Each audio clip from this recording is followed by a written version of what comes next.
गोंदिया जिल्ह्यातल्या भडंगा गावचे हे ज्ञानीराम सोनटक्के जंगल परिसरात जवळच्या जागेवर त्यांच्या वडिलांनी 1970 साली अतिक्रमण केलं आणि तेव्हापासून ते तिथे शेती करतायत। जमीन नावावर व्हावी यासाठी गेल्या कित्येक वर्षापासून ज्ञानीराम पाठपुरावा करतायत।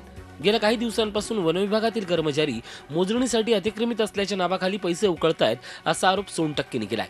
एवढंच नाही तर लाचेच्या नावाखाली सोनटक्केंकडच्या कोंबड्यांवरही या अधिकाऱ्यांनी आडवा हात मारलाय।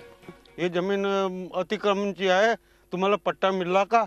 नाही मिळला म्हणून माझी जमीन जोत करून दिलं आणि त्यांना 6000 रुपये घेतलं। मग घरी आला, कोंबडा नेला, GPS करून गेला माझ्या पोराच्या हातनं।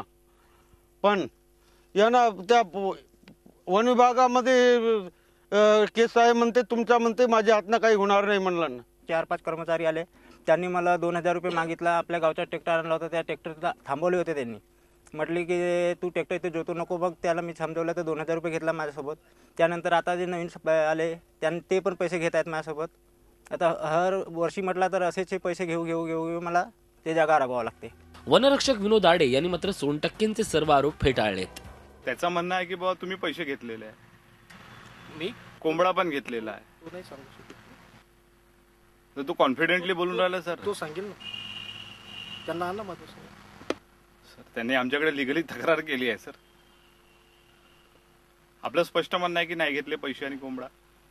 जर त्यांनी प्रकरण दाखल केलेलं आहे तर त्यांनी कुठल्याही प्रकारची काळजी करायचं काही कारण नाही आहे। त्याच्यामध्ये यंत्रणेकडनं आपलं जे आहे वेळोवेळी जी कार्यवाही ती होत असेल।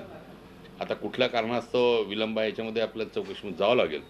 ज्ञानीराम यांचं वनजमिनीवरचं अतिक्रमण 2005च्या पूर्वीचं आहे। वन हक्क कायद्यानुसार आवश्यक कागदपत्रांची पूर्तता केली की ही जमीन सोनटक्केंच्या नावावर होणारच। पण ज्ञानीराम यांना याबाबत काहीही माहिती नसल्यानं दंडाच्या नावाखाली त्यांना लुबाडलं जातंय। पण या अधिकाऱ्यांनी आपल्या जिभेचे चोचले पुरवण्यासाठी ज्ञानीरामच्या कोंबड्यांवरच डोळा ठेवला हे विशेष।